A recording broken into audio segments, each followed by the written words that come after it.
B Y Vijayendra ಅವರು ರಾಜ್ಯಾಧ್ಯಕ್ಷರಾದ ಬಳಿಕ ನಗರದಲ್ಲಿ ಆಯೋಜನೆಯಾಗಿರುವ ಪಕ್ಷದ ಮೊದಲ ಕಾರ್ಯಕ್ರಮ ಇದಾಗಿದೆ.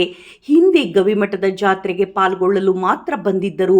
ದೊಡ್ಡನಗೌಡ ಹನುಮಗೌಡ ಪಾಟೀಲ್ ಅವರು ಕರ್ನಾಟಕ ವಿಧಾನಸಭೆಯ ವಿರೋಧ ಪಕ್ಷದ ಮುಖ್ಯ ಸಚೇತಕ, ಶಾಸಕರಾಗಿ ಸ್ಥಾನ ಗಳಿಸಿದ ಬಳಿಕ ಆಯೋಜನೆಯಾದ ದೊಡ್ಡ ಹೋರಾಟವೂ ಇದಾಗಿದೆ.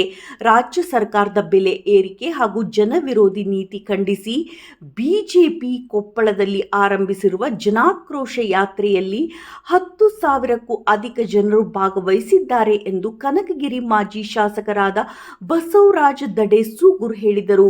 ಸರ್ಕಾರ ನಿರಂತರ ಬೆಲೆ ಏರಿಕೆ ಬರೆ ಎಳೆಯುತ್ತಿದೆ. ಜನರು ಬದುಕು ಸಾಗಿಸುವುದು ದುಸ್ತರವಾಗಿದೆ. ಕರ್ನಾಟಕ ದೇಶದ ದುಬಾರಿ ರಾಜ್ಯ.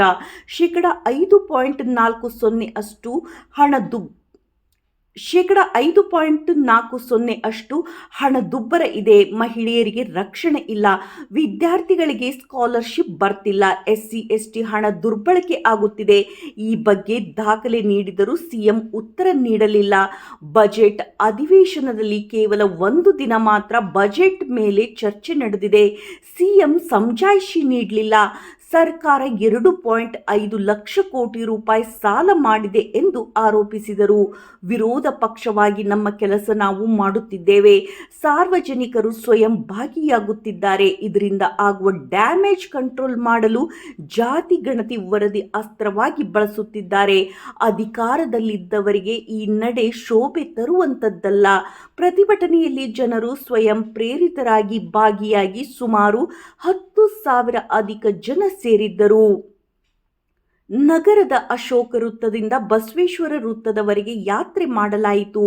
ಗಂಗಾವತಿ ಕ್ಷೇತ್ರದ ಶಾಸಕರಾದ ಜನಾರ್ದನ್ ರೆಡ್ಡಿ, ಮಾಜಿ ಶಾಸಕರಾದ ಪರಣ್ಣ ಮಳವಳ್ಳಿ, ವಿಪ ಸದಸ್ಯೆ ಹೇಮಲತಾ ನಾಯಕ್, ಬಿಜೆಪಿ ಜಿಲ್ಲಾಧ್ಯಕ್ಷ ಬಸವರಾಜ ದಡೇಸೂಗೂರು, ರಾಜ್ಯ ಕಾರ್ಯಕಾರಿಣಿ ಸದಸ್ಯ ಡಾಕ್ಟರ್ ಬಸವರಾಜ ಕ್ಯಾವಟರ್, ಕುಷ್ಟಗಿ ವಿಧಾನಸಭೆ ಎಲ್ಲ ಮುಖಂಡರು, ಪದಾಧಿಕಾರಿಗಳು ಹಾಗೂ ಜನಪ್ರತಿನಿಧಿಗಳು ಈ ಒಂದು ಯಾತ್ರೆಯಲ್ಲಿ ಪಾಲ್ಗೊಂಡಿದ್ದರು ಎಂದು ಬಿಜೆಪಿ ಮುಖಂಡರಾದ ನಿತ್ಯಾನಂದಗೌಡ ಮಾಲಿ ಪಾಟೀಲ್, ಯಮನೂರ್ ಎಮ್ಮರ್, ಪರಶುರಾಮ್ ನಾಯಕ್, ಪಂಪಣ್ಣ ಪೂಜಾರ್, ಕರೇಗೌಡ, ಅಂಬರೀಶ್ ವೀರೇಶ್ ಇತರರು ಪತ್ರಿಕಾ ಪ್ರಕಟಣೆಯಲ್ಲಿ ತಿಳಿಸಿದ್ದಾರೆ. ವರದಿ ಲಕ್ಷ್ಮಣ್ ನವಲಹಳ್ಳಿ.